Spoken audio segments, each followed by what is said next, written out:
Okay, so what I'm going to do in this part of this video, or this part of the video, is replace the two bypass capacitors on the output tube cathode resistors, and that's these two green capacitors here. Got the two replacements I'm going to put in. Here they are. I'm going to do one at a time and see if that doesn't affect the output in some noticeable way. I kind of have my doubts, frankly, but there's really only one way to see, right? That's to try it out, and eventually these capacitors will give trouble. If the capacity is slowly quitting, then it might not be terribly noticeable. The lack of performance may not really leap out at you.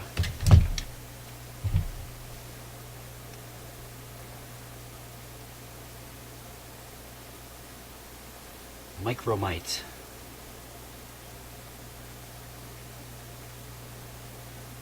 Okay, positive end to here. These guys, this guy rather, kind of get him in there the same way my original was.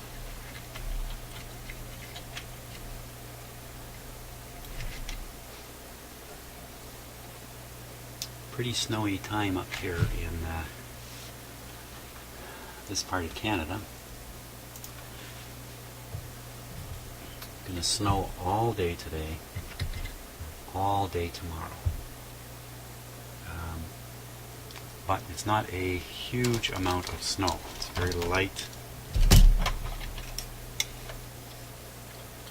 Very light snow.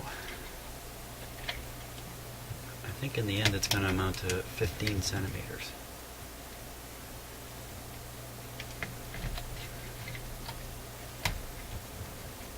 It's not normal for it to snow continuously for like 2 days. Or not common, I shouldn't say. Not normal.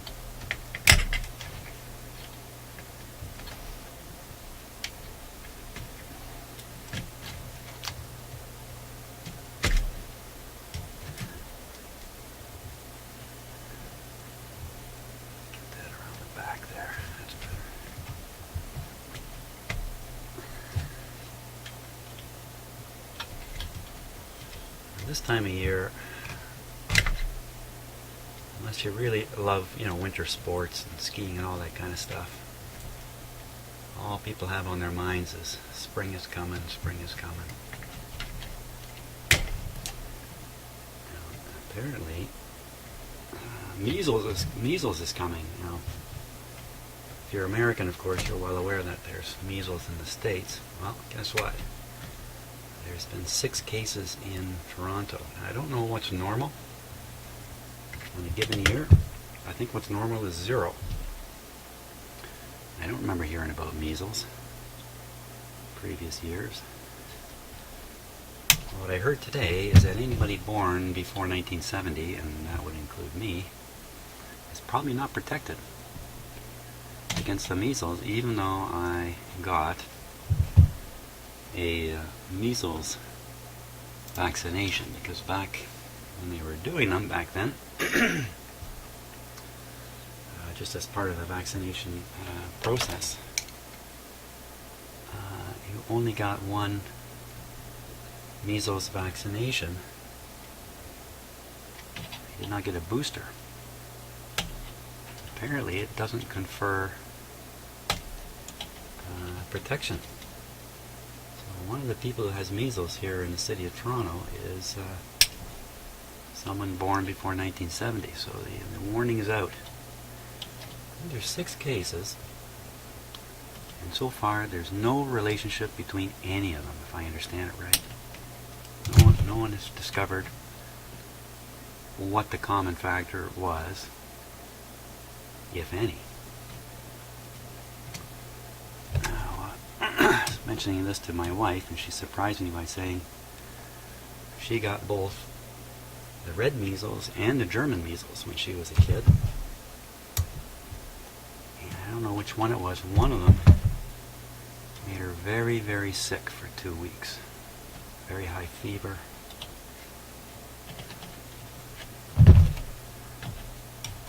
So I think she would have very good immunity, having actually had the disease. I never had measles. I'm not exactly shaking in my boots here, worried about it.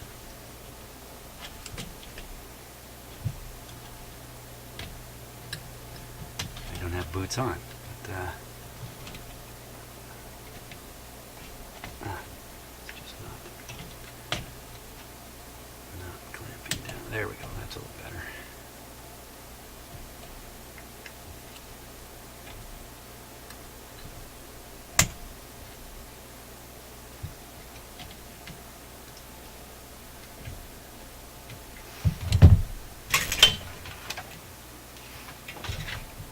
My children are immunized. I certainly don't buy into the anti-immunization nonsense that has been going on for 15 years. In my view, it's absolute nonsense to be against immunization.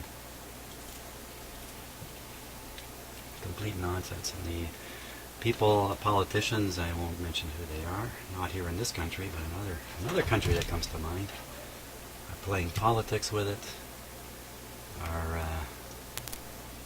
using emotional arguments. I'm stunned. I'm really stunned.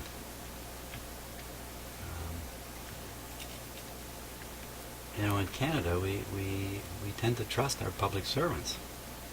Yeah, we understand mistakes can be made in that, but the idea that there's something evil going on with the government is rather absurd. They might not agree with some of the things they do, but... And I was taught something when I was a supervisor. One of the things I was taught was always assume positive intent. The idea was when your employee comes in all upset, complaining vigorously about things, and it all sounds kind of crazy, assume positive intent. You assume that that person's doing whatever they're doing because of some kind of positive intent. Now, it's not always true. Okay, it's not always true. There are some bad people out there. We're happy to see hurt and pain in others. Well, this capacitor looks like it does have a bit of a problem. But most of those people are few and far between. And the thing is, if you assume positive intent, your own behavior, I mean, this is as a supervisor, right, is kept in check. Which is very, very important.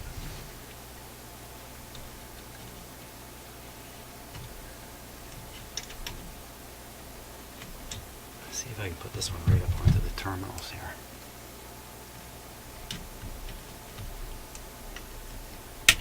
Oh, I was going to do these one at a time. How come you didn't say something? You just went ahead and let me do the second one.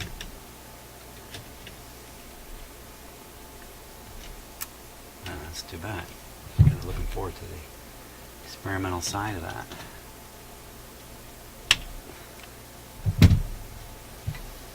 Positive here.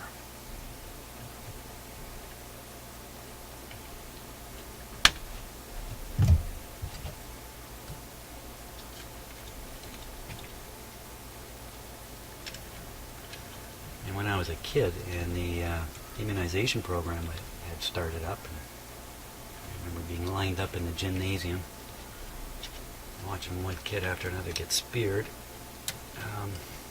waiting for your turn for the pain. I don't think there was a single parent who would interfere with that process.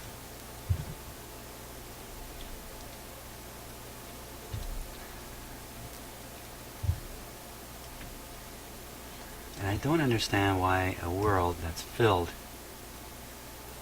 with scientific and factual information about just about everything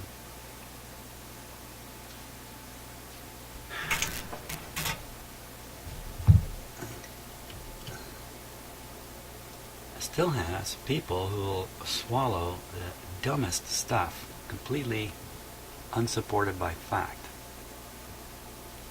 Well, you know what? I do have a theory on that, but I won't go into it because it won't be popular on my YouTube channel.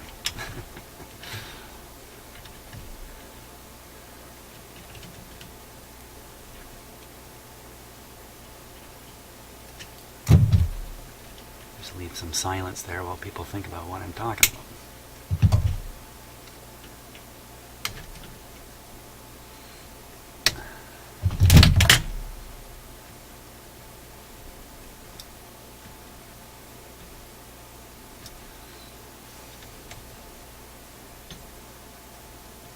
I said I was going to go right on the terminal, but I'm not. I'm going to go on this wire here.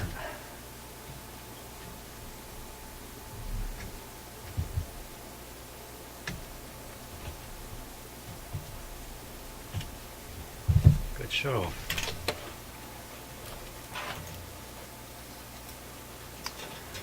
And my new soldering iron is working great here, by the way.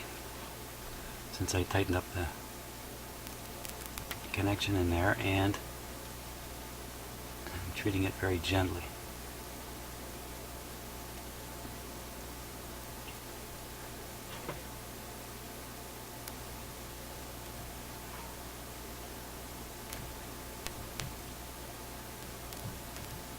I didn't give it much time to warm up.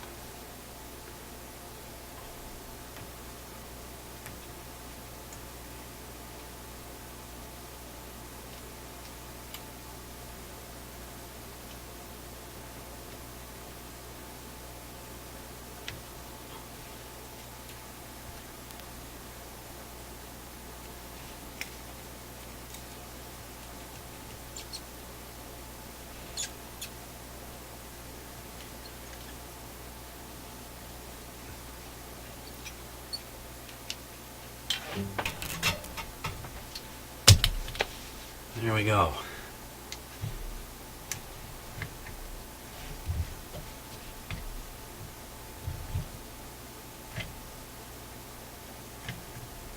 Just making sure the joints are good and there's no shorts to anything.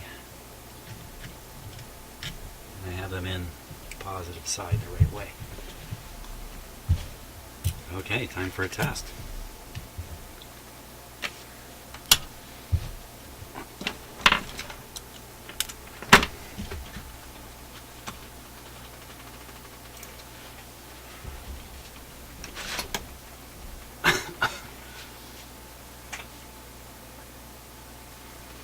All set and ready to go. See my light bulbs go in there.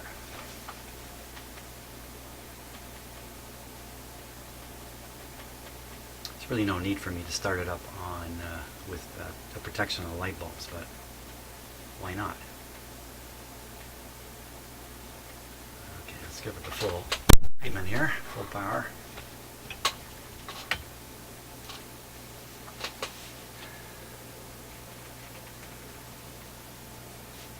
Turn the volume up.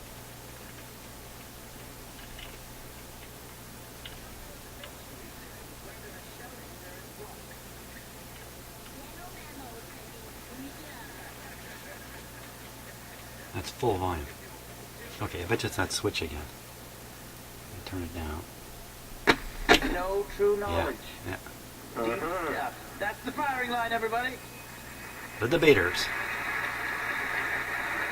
It is almost time for our theater audience to pick a winner. But first, here again to tell us that she's a hollaback girl, here's Screechy Peach, Nikki Payne. Shouting historically has been how the marginalized of this world has been made heard. The LGBT community rallied around the cry loud and proud, not hushed in a gust. On my way here, there were some kids on the subway making noise. At first I was annoyed, but then I realized that I was hearing the sound of youthful delight. Let them shout, because soon enough, students... Okay. I risk a copyright hit if I let that play any longer. Actually, I could get a copyright hit from that already. So, yeah, some of the programs on the CBC like that are copyrighted, and YouTube is onto it. There we go. You know, that sounded really good. I'm really happy with the result here. I'm sure those capacitors didn't hurt, and they probably had made a difference. Unfortunately, I can't judge it, but there's lots of volume coming out of this now. So I'm going to attend to cleaning that switch. Next, shut her off.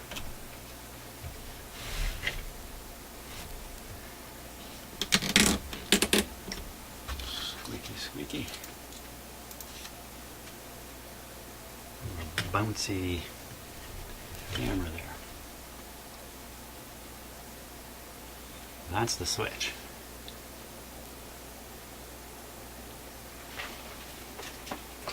Now, you know, you can clean those things with WD-40. I'm going to give this one some contact cleaner first. The contact cleaner is very volatile.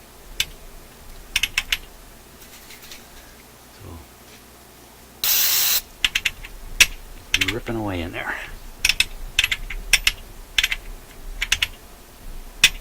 So hopefully that'll evaporate away any junk on the contacts now. Is this a double-sided guy?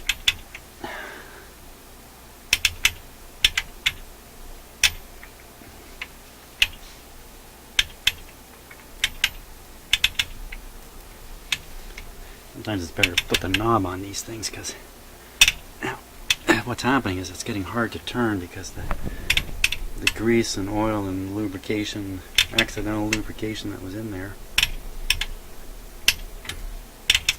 is gone. Quite a few radios ago, I did this. I didn't wait very long before I turned the set on. I operated the selector switch and it caught fire. Using this stuff.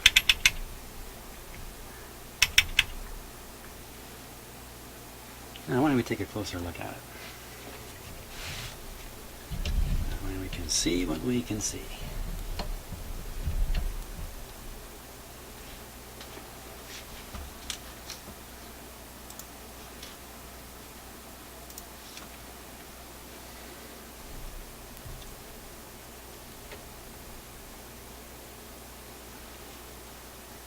That's pretty ugly looking.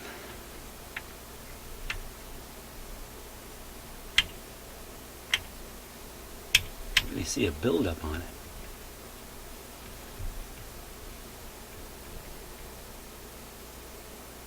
I'd say all those contacts are loose too. Let's see now. My pointer.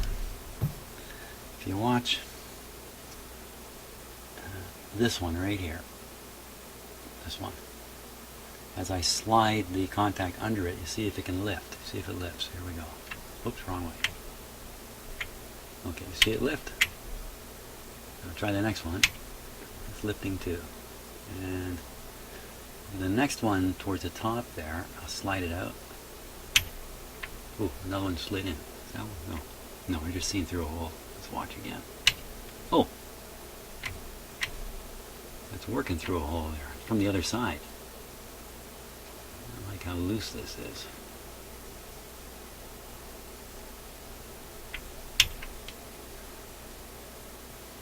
Well, no wonder this thing is giving trouble.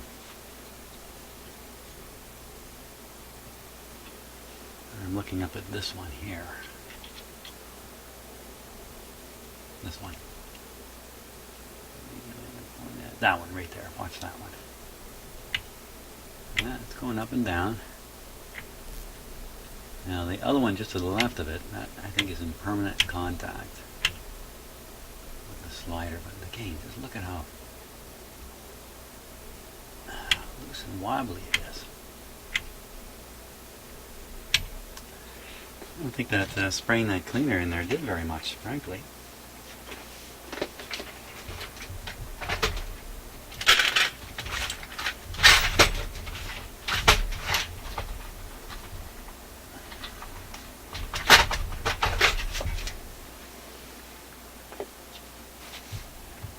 get my good friend Mr. Alcohol here.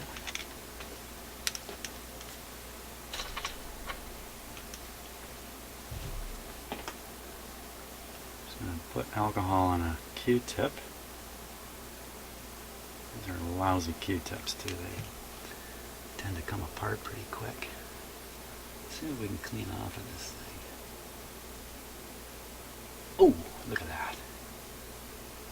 Yeah, see, just spraying the contact cleaner in there isn't enough.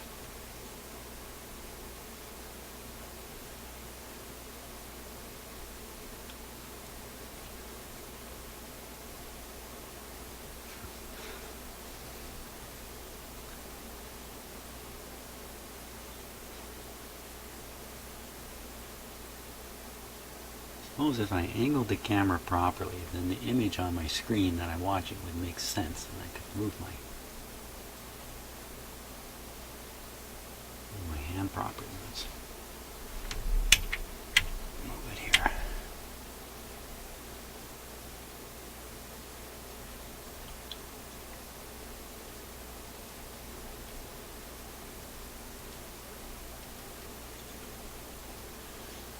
I think there are methods of tightening these spring things.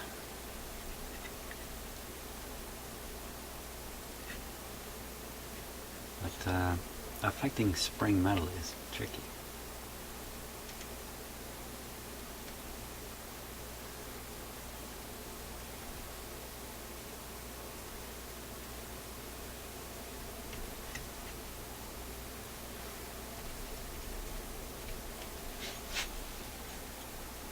Look at it directly, I can stand a better chance.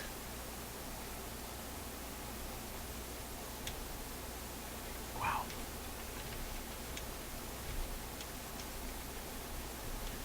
No wonder it was giving trouble. And you know what else? This is, I'll call it upwind, one of those hot resistors.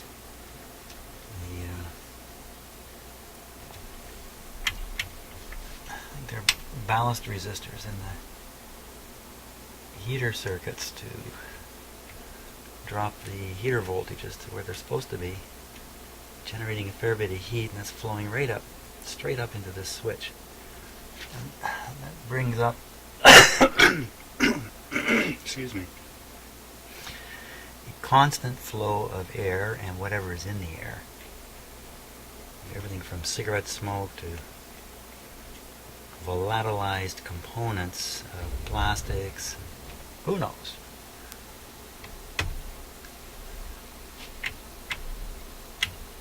That looks a lot better.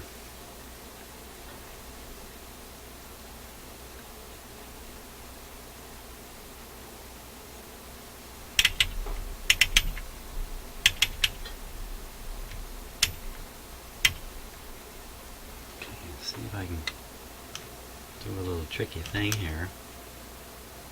Alcohol. Kind of shove this down through this hole.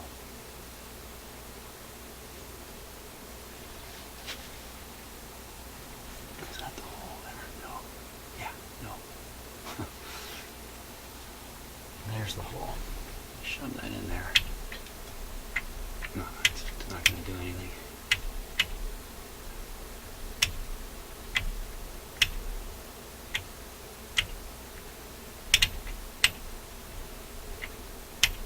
Little pieces of cotton left behind. Okay, so I'm going to get a little WD-40 here. And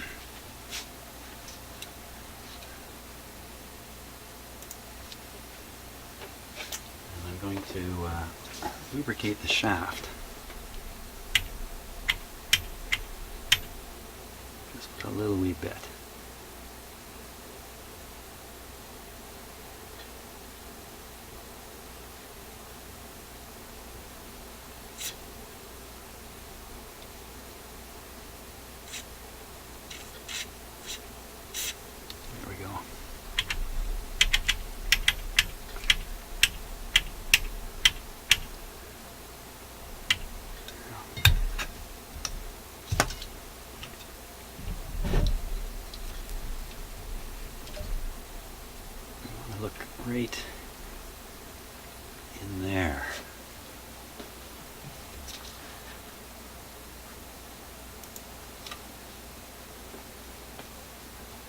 Wow, you can really see the dirt, the grime built up on the front panel.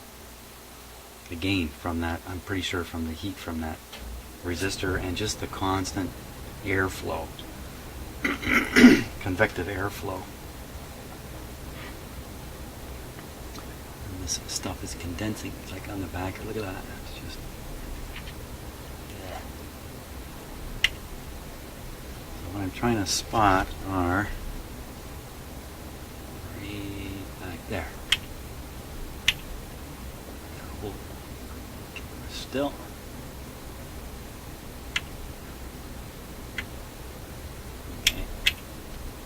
Now that part you see snapping by there, that needs some lubrication. What's all over it? Alcohol. That's good for a little WD-40.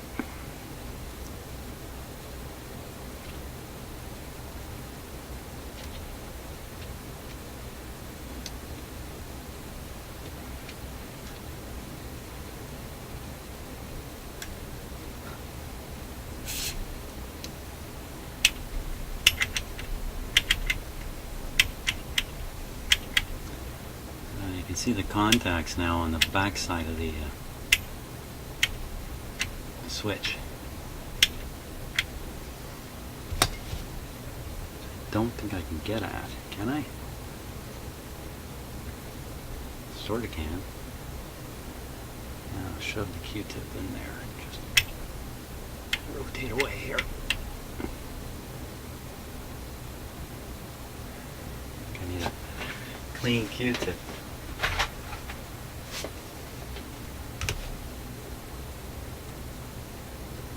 And I'm just soaking it with alcohol. Shove it in there. WD-40. I got something on my fingers. I can't turn the knob. And put a tool on it. There we go.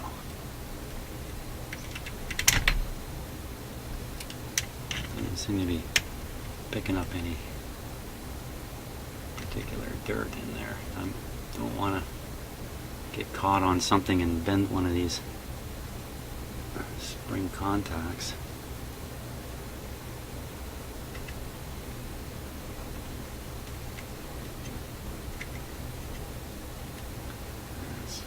Well, I got some dirt out of there. Okay, that's probably fine. That switch is probably going to work just fine. Unfortunately, I mean, if this thing is played for hours and hours and hours, it's going to re-gum that up. But we are talking about years. Now, I didn't notice that the volume control, the tone control were scratchy at all, so I think I'm going to leave them alone. I could spray, and I generally use WD-40. I could spray a little in there, but you know, I really believe in leave well enough alone. If they've made it this far noiselessly, okay, you know what? I can check that. I can check that. Okay, so let's switch it on again.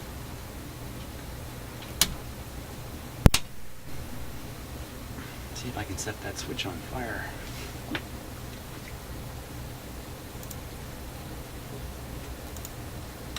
And the way to check it, there, we're on full power again, is I'll put the unit on so it's looking for the phonograph signal. Of course, there's no signal. Then I'll work the controls. I can turn the volume up high. We'll hear if there's any crackling dirt stuff happening.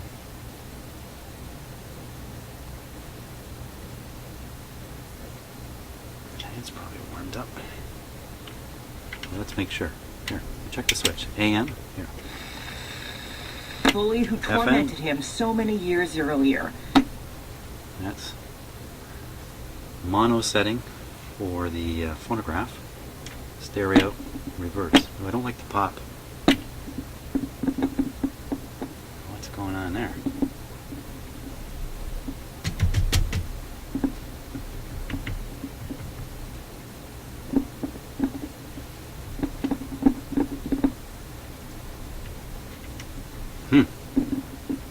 Isn't that something?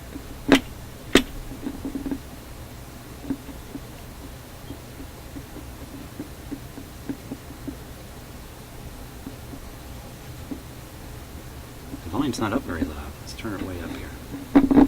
Oh my gosh. That's crappy. All kinds of noise coming out of there still. Jeez. Could be, if I'm going to move it, it's going to do that. If I leave it alone, it's just fine, like it is now. Okay, so does the volume control make scrapey sounds?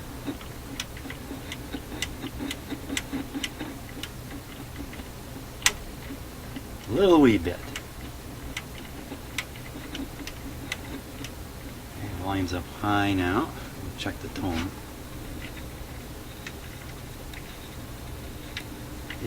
Just a little wee bit. Check this one here. That's really silent, that one. So, you know, I don't think that's enough to worry about. Take the risk of spraying some cleaner in there and making a bad situation out of nothing. It's working very, very well. That's the impression I have now. Okay, my next step, I'm going to run up and take a look at the console and see if there is a pilot light in it. And if there is, then I'm going to have to deal with the wires here and the resistor I cut out of the impossible position. I'm going to have to do something with it to restore that. Then after that, you see I've left these capacitors in place.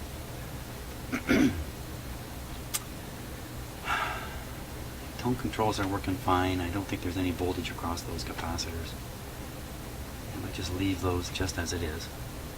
And then it's about alignment of the radio and getting its performance peaked up.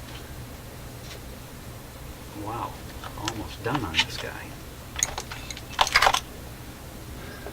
Okay, so I'll go upstairs and check the look for a pilot light.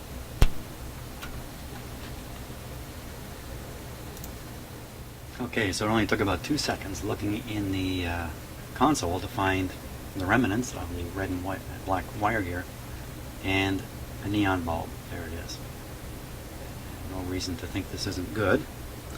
So that means I really should fix the situation in here where I unfortunately now, very unfortunately, cut out the resistor that was in there that's required to operate that light. And that resistor has taken a walk. Doesn't matter anyway. I can't use it again. Here it is. Here it is. Here it is. Brown, black, yellow, which is a 100K resistor. 100K resistor. Brown, black, yellow. Here's one here. Now these guys take no strain. There's no real current. Neon lights don't draw really any significant current. This is an older resistor, so I just want to check it.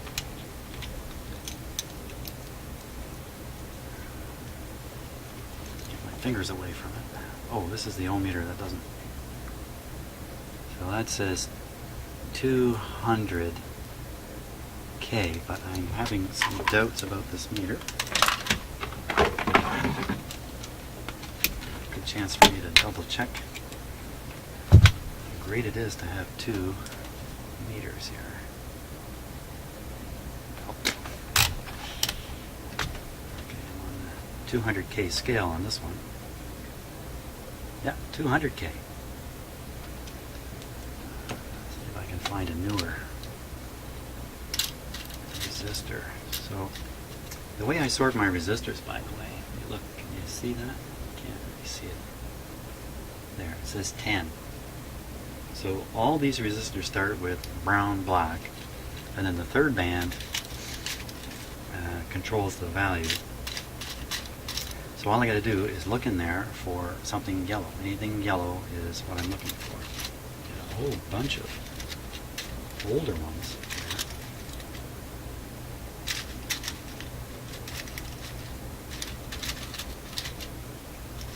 Well, let's try another one.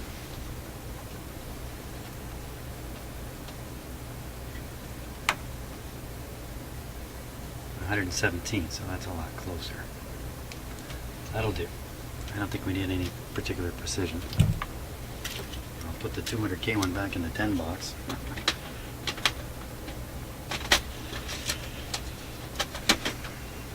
Now, I gotta fit this guy in there somehow. Oh man. This won't be pretty. Maybe there's some way I can kind of cheat it into place. I don't think it has to go back exactly where it was.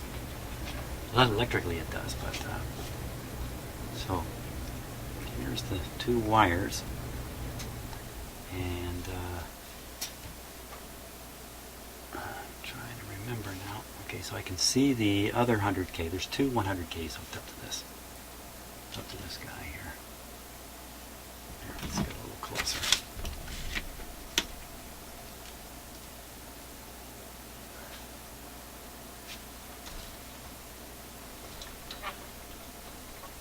Hold on.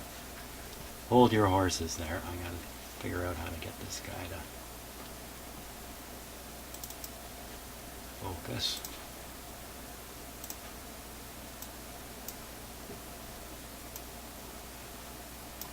There we go. There. So you can see, whoops. You can see the other 100K right back here. Right ahead of my finger there. Now here's the other terminal. Is that all just free and empty there? Let's see.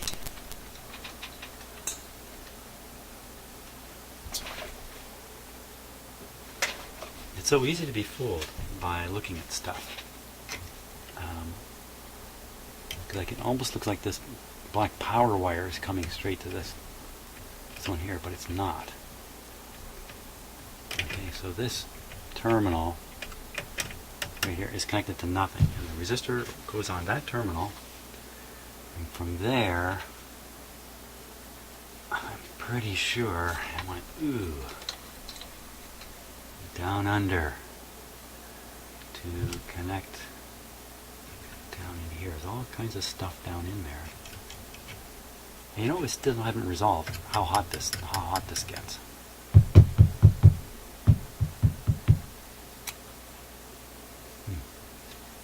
Considering that, I'm just going to move this capacitor back away from it.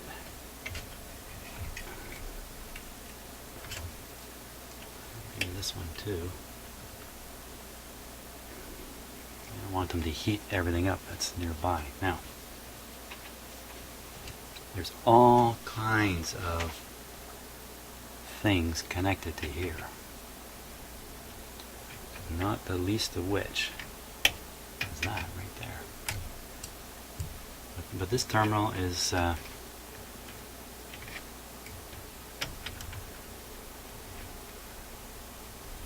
don't know. Is that really where that's supposed to go? It's supposed to go down there. Because it's just so easy to be fooled visually. I'll use my continuity tester to identify what might be the same point. So I'm pretty sure that resistor connects way down here. Right there. Is it the same as this? It is. So it's a simple matter of running the resistor from this terminal. I can put it right on the leg of this capacitor. Done. It's not nearly as bad as I was worried about.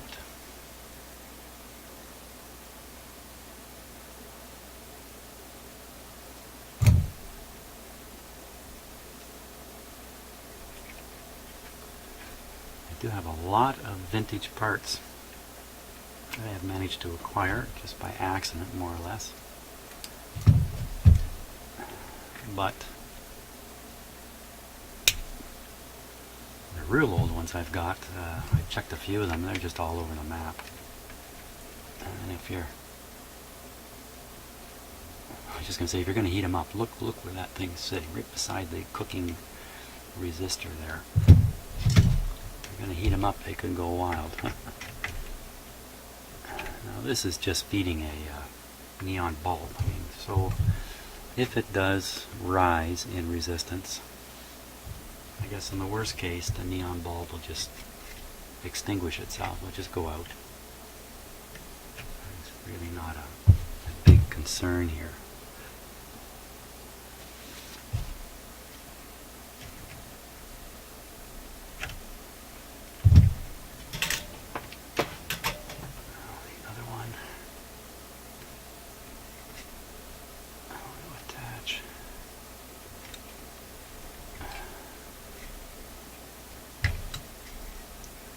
Let's think about this for a minute. This thing is normally sitting, let's say up is normally this way.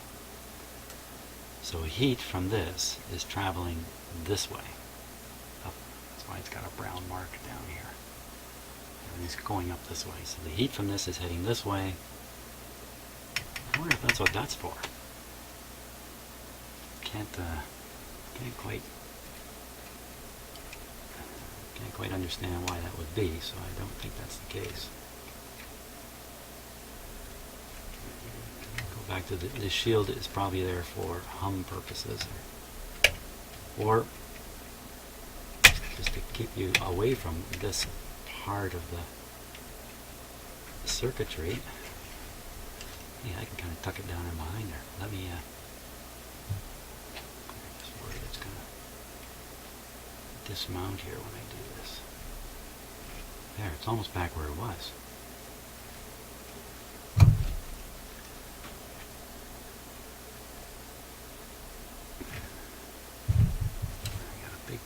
Tail of wire there to try to get off.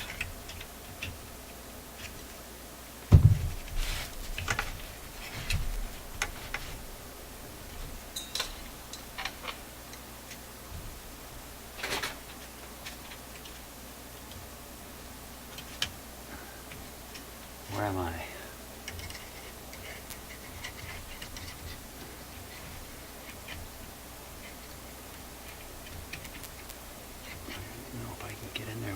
Let's solder it up.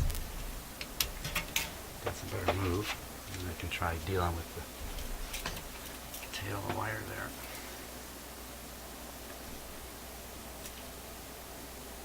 Good test for my new soldering iron because that's a fairly large lug.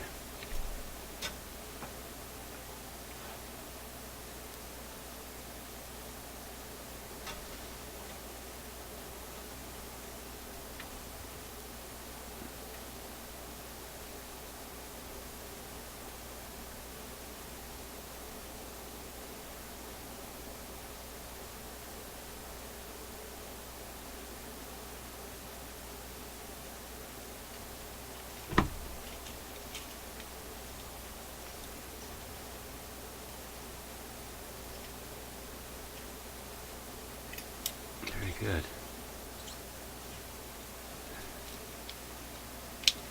Now, the other end is right in here.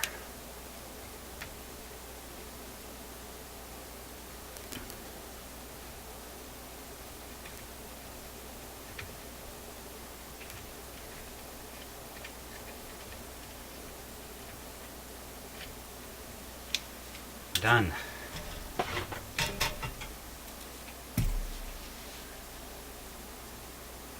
Yeah, I suppose I could hook up the neon bulb to these wires and see it go.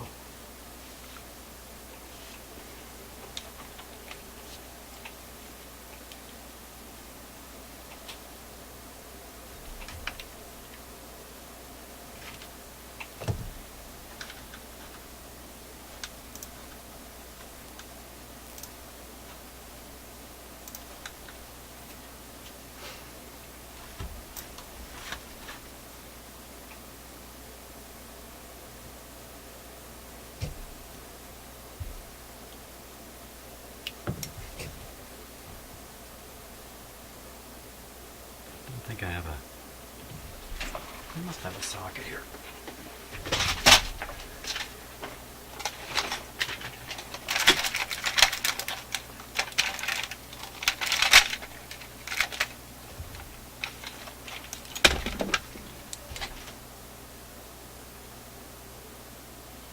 Just to make the testing a little bit easier.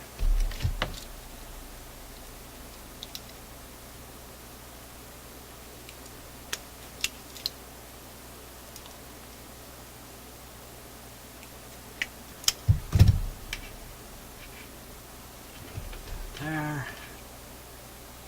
Put that there. Stick them in. Okay. Ready for a test. A little extra light here is not going to help.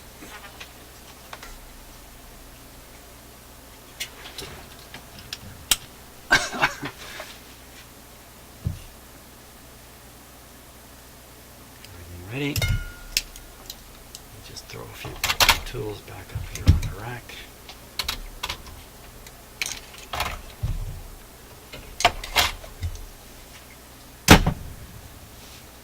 Are we ready? Yeah. Okay.